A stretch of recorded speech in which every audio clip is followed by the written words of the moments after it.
The legend of El Dorado begins not with a city, but with a man. Deep in the Andes Mountains of modern-day Colombia, the Muisca people performed a sacred ceremony.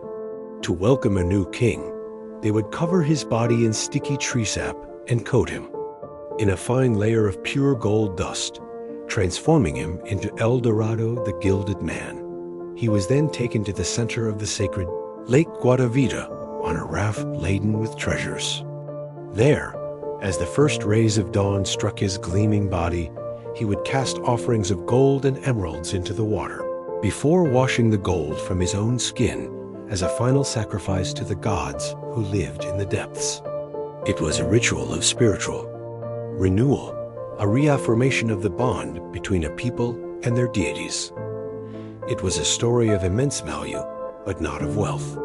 A story that, when heard by the wrong ears, would ignite a fire of greed that would consume a continent.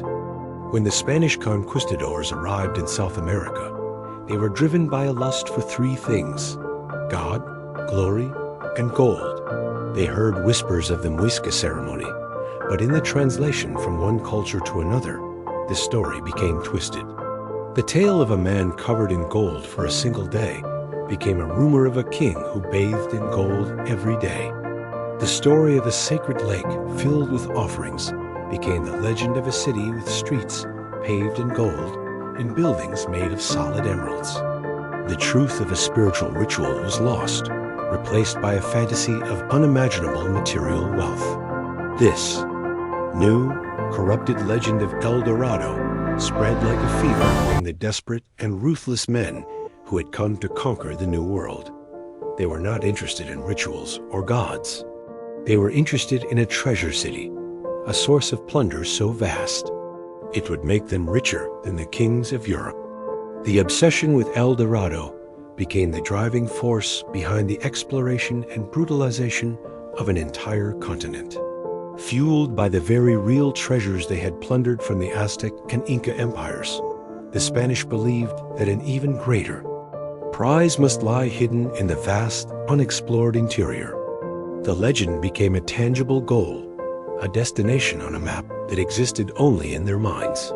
For over a century, expedition after expedition was launched into the terrifying, unknown jungles of the Amazon and the Orinoco Basin. Thousands of European adventurers and tens of thousands of enslaved native porters would march into this green hell, chasing a phantom. They were searching for a city of gold, but what they found was disease, starvation, hostile tribes, and a madness born from the crushing weight of the jungle and their own insatiable greed. The quest for El Dorado was not a search for a city. It was a journey into the heart of darkness. The expeditions into the jungle were exercises in pure human misery. Men who had conquered empires found themselves helpless against an enemy they couldn't fight, the jungle itself. Their heavy armor rusted in the suffocating humidity, and their woolen clothes rotted on their backs. They were tormented by swarms of insects, stalked by jaguars, and hunted by venomous snakes. Unseen tribesmen would strike from the shadows with poison-tipped darts, vanishing back into the trees before a sword could be drawn. But the greatest killer was starvation. As supplies ran out, the desperate men were forced to eat their own horses, their leather belts, and in the darkest moments, each other. For every mile, they pushed deeper into the jungle, chasing rumors and torturing natives for information. Their glorious quest for gold devolved into a primal, desperate struggle. For survival, the jungle did not care for their ambition. It only demanded its toll in blood and sanity. The jungle did not just attack the body, it attacked the mind. Weakened by fever and hunger, the explorers began to see phantoms. They would glimpse golden towers in the distance, only to find they were just tricks of the light on a waterfall. They would follow rumors from tortured natives who would tell them anything just to make the pain stop, sending them on wild goose chases deeper into the wilderness. The line between reality and fantasy blurred. Was El Dorado real? Was it just over the next mountain? This tantalizing, impossible hope was more dangerous than any poison dart. It was a golden madness that kept them going, forcing them to endure unimaginable suffering for a prize that was never there. The City of Gold became a city of the mind, a fever dream from which many would never wake. The obsession was not limited to the Spanish. In England, the famed courtier, poet, and explorer Sir Walter Raleigh became consumed by the legend. After a failed expedition in his youth, he spent years writing about a golden empire he claimed existed on the Orinoco River. Years later, imprisoned in the Tower of London and facing a death sentence for treason, he made a final, desperate gamble. He convinced the king to release him for one last voyage, promising to return with the gold of El Dorado without antagonizing the Spanish, who now claimed the region. It was an impossible promise. He was a man gambling with his own life, staking everything on a myth. The king agreed, but the terms were clear. If he failed, or if he angered the Spanish, his death sentence would be carried out the moment he returned to England. Raleigh's final expedition was a catastrophe from the start. Too old and ill to lead the party upriver himself, he sent his trusted lieutenant and his own beloved son. What? They found no city of gold. Instead, they found a fortified Spanish settlement, blocking their path. Desperate, they attacked it, directly violating the king's orders. In the ensuing battle, Raleigh's son was killed. The expedition fell apart. The men mutinied, and Raleigh was forced to return to England empty-handed, having found no gold, broken his promise to the king, and lost his son. The Gilded Man had claimed another victim, not with a golden sword, but with a golden lie. Raleigh knew he was sailing home to his own execution. The dream of El Dorado had cost him everything. True to his word, King James ordered Raleigh's execution. On October 29, 1618, the great explorer, the last of the Elizabethans, was beheaded at Whitehall. His final words were a testament to a life of adventure and a fitting epitaph for the entire El Dorado obsession. As he touched the edge of the axe, he reportedly remarked, "This is a sharp medicine, but it is a physician for all diseases and miseries." His death marked the symbolic end of the great age of El Dorado hunting. For over a century, thousands of men had died chasing a ghost. They had searched for a city of gold and found only graves. The greatest irony of all was that the treasure they sought was real.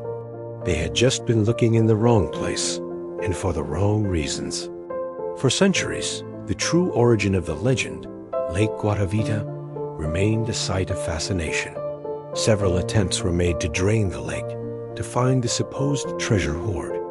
In the 19th century, a British company managed to partially drain, it finding only a few £100 worth of gold artifacts before the mud hardened like concrete, ending their efforts. But these attempts missed the point. The treasure of El Dorado was never a single vast hoard to be plundered. It was the accumulated offerings of a civilization over hundreds of years, scattered across the lakebed. These small, exquisite golden figures known as tunjos were not currency. They were prayers cast into the water. The conquistadors had sailed an ocean and hacked through a continent in search of a treasure room, when the real treasure was spread out beneath the waves, a testament to a faith they could never comprehend. The true tragedy of the quest for El Dorado is not the thousands of Europeans who died chasing a myth.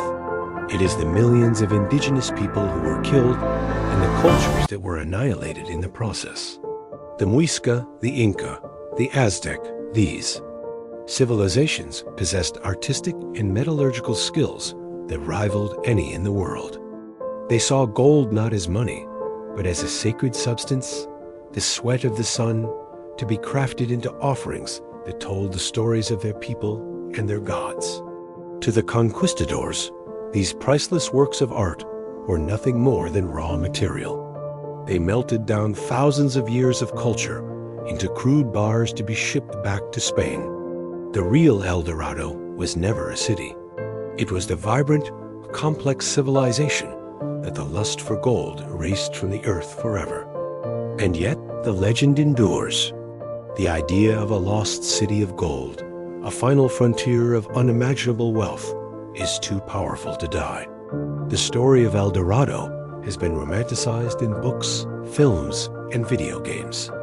It has become a symbol of the ultimate prize, the ultimate adventure. But this romantic version often forgets the dark truth at its heart. It forgets the disease, the starvation, the brutality, and the cultural destruction. The legend of El Dorado is more than just an adventure story. It is a powerful cautionary tale. It warns us that the treasures we imagine are often far more dangerous than the ones that are real, and that the line between a noble quest and a destructive obsession is perilously thin. It reminds us that some treasures are not meant to be found. Today, the Amazon remains one of the last great wildernesses on Earth. No city of gold has ever been found. The story of El Dorado is a perfect storm of history, a collision of rumor, greed, and misunderstanding. It was a spiritual ritual misinterpreted. As a treasure map, a local legend twisted into a continental obsession. The conquistadors searched for a city made of gold, but the real El Dorado was the man covered in gold dust who, for a few sacred hours, shone as brightly as the sun. He represented a spiritual wealth his pursuers could never possess. The Gilded Man washed the gold from his skin and returned to his people. The conquistadors who chased his shadow were consumed by their greed and were washed away by the jungle, becoming little more than ghosts in history's most tragic treasure hunt.